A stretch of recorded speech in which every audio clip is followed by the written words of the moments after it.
तब भी, क्योंकि उसे तो जरूरत पड़ने पे याद करना है ना। और प्रेशर वाला माहौल ना रखे कि अभी दुआ मांगी अभी रिजल्ट आए इसका, सुबह दुआ मांगी शाम तक तिजोरियां भर जाए मेरी सारी, अभी दुआ मांगी शाम तक शिफा आके मेरे घर दस्तक देना शुरू कर दे। वाह, प्रेशर वाला रवैया क्यों है? ये दोनों काम, शुक्र और दुआ, किस चीज की दुआ मांगनी है? जो जो नेमतें आपको याद आ रही है। किस चीज की दुआ मांगनी है? जो जो नेमतें आपको नहीं भी याद आ रही। आपको एक बात बताता हूं मैं, इंसान जो रात को आप सोते हैं ना, 1 स्टेप दूर होते हैं मौत से आप। ये ऊंघ, फिर हल्की सी नींद, फिर गहरी नींद, इसे रैम कहते हैं, रैपिड आई मूवमेंट। ये डीप स्लीप होती है जिसमें आपको ख्वाब नजर आते हैं, सारा कुछ होता है। आप पूरे जिस्म की एनाटॉमी पढ़े, दिल की धड़कन कितनी कम हो गई होती है, बीपी डाउन हो गया होता है, every organ is almost dead, you are at verge, brink से वापस आ रहे होते हैं आप। शुक्र नहीं करना चाहिए उठते साथ ही। पूरी साइंस पढ़े जाके, पढ़िएगा। आपके मुंह में पैदा होने वाले जरासीम, हर वक्त आपके अपने जरासीम। पुराने दौर में मैंने बादशाहों के किस्से पढ़े हैं, वो तबीब और हकीम हायर किया करते थे कि हम मौत का एंटीडोट बनाएं, एलिक्सर, हर बीमारी की दवाई को एलिक्सर कहते हैं ना, मौत का कोई आब हयात बनाएं। और उन तबीबों को, उन जराह को, उस डॉक्टर को बड़े पैसे दिया करते थे, जाओ आब हयात ढूंढ के लाओ। जदीद दौर में भी कुछ वाकयात मैंने सुने हैं। कोई सिंगर था, उसने सुना जनाब 150 साल तक ये जो मशीन है ना इंसान की, ये अगर बिल्कुल थ्रू चले तो चल सकती है, इसकी मियाद 150 ईयर्स है, एक्सपायरी डेट। उसने क्या किया, उसके बिस्तर के साथ ना ऑक्सीजन के सिलेंडर लगे होते ताकि ताजा ऑक्सीजन आए, ये तो गंदी है।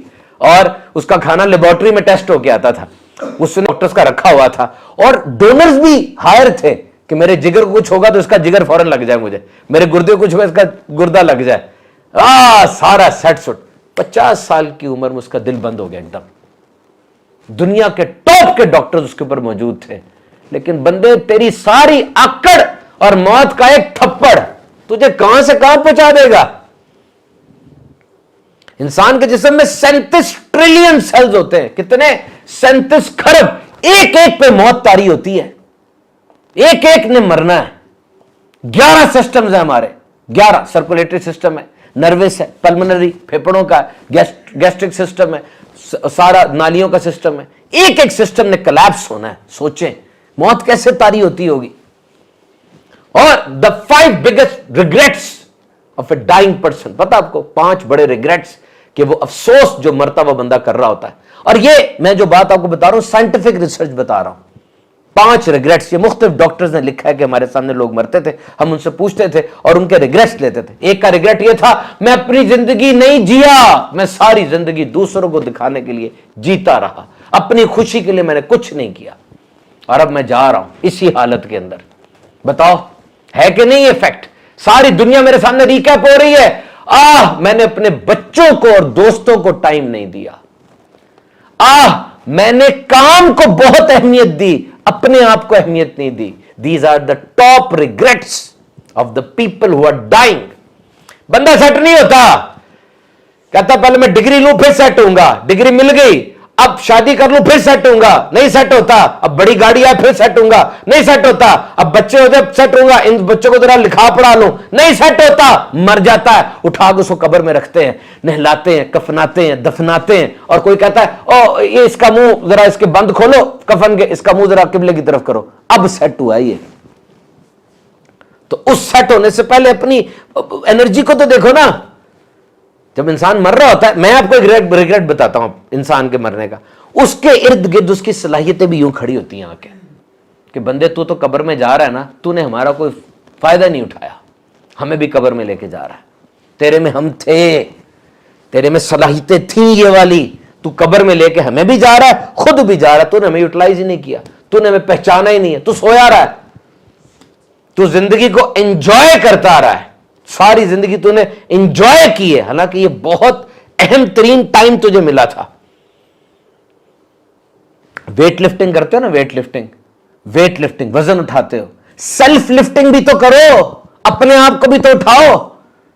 ऐसे लोगों से मिलो जो आपको मोटिवेट करें, ऐसी किताबें पढ़ो, ऐसी जगहों पर जाया करो जहां पे आपको मोटिवेशन मिले।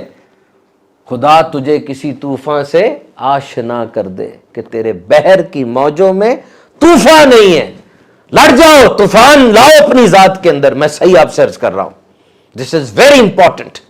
एक चीज होती है जो हमने सुनी है, क्या? ओ जी पता नहीं क्या हो जाएगा, ये करूंगा तो क्या हो जाएगा, ये करूंगा तो क्या हो जाएगा। ओ हो गया जो होना था। जिस रिस्क से तुम डर रहे हो उस रिस्क से बाहर हो। इंसान पैदा होता है, पैदा होता था रिस्क शुरू हो जाता है। इंसान बड़ा हुआ, आप लाहौर में है, रिस्क नहीं है, बड़ा शहर है। आप तो छोटे शहरों से आए हुए हैं, बड़े शहर में बड़े बातें। आप यहां बैठे हैं, छत नहीं गिर सकती। वो कराची में बैठे हुए थे, ऊपर से जहाज आके गिर गया था उनके। वो सोए हुए थे, 40 सेकंड में जमीन हिली, तुर्की में 50,000 बंदा चला गया। वी आर एट रिस्क, हम हर वक्त रिस्क पर हैं। आप अभी मोटरवे से होके आए, रिंग रोड से, रिस्क नहीं था वहां पे। यानी ऐसा माइंडसेट होता कुछ लोगों का कि दूसरे के लिए 50 साल काम कर लें, 50 साल किसी के लिए काम कर लें, खामोशी से करेंगे। अपनी जात के लिए 4 घंटे काम करेंगे ना, वो रिस्क है, पैसे डूब ना जाए, ये ना हो जाए, उसके अंदर तबाह हो जाते हैं। यहां पर पाकिस्तान इंडिया के अंदर हर 50,000 में से एक बंदा कारोबारी है, और चाइना में हर 50 में से एक बंदा कारोबारी है। क्या सिखा रही है यूनिवर्सिटी आपको? नौकर बनना। You have been engineered and played with. ये बात गौर से सुनना। नंबर एक चीज, डिपेंडेंसी, डिपेंड करना, मोहताज होना। इसकी साइंस पूरी लिखी है उन्होंने। मैं एक चीज आपको देता हूं, पहली बात दी, you will appreciate, you will say thank you, आपने हमें दी, अप्रिशिएट करेंगे आप। मैं वही चीज दूसरी दफा आपको देता हूं, नाउ यू विल एंटिसिपेट कि यार 2 दफा मिल गई, अब तीसरी दफा भी मिलेगी। मैं तीसरी दफा वही चीज आपको देता हूं, नाउ यू विल एक्सपेक्ट, अब एक्सपेक्टेशन आ गई कि ये मुझे चौथी बार भी मिलेगी। अब जब चौथी बार मैंने वही चीज आपको दी, now you will feel entitled कि ये तो मेरा हक है, अब मैं एंटाइटल्ड हूं इसके लिए। और जब 5वीं बार मैंने आपको वो चीज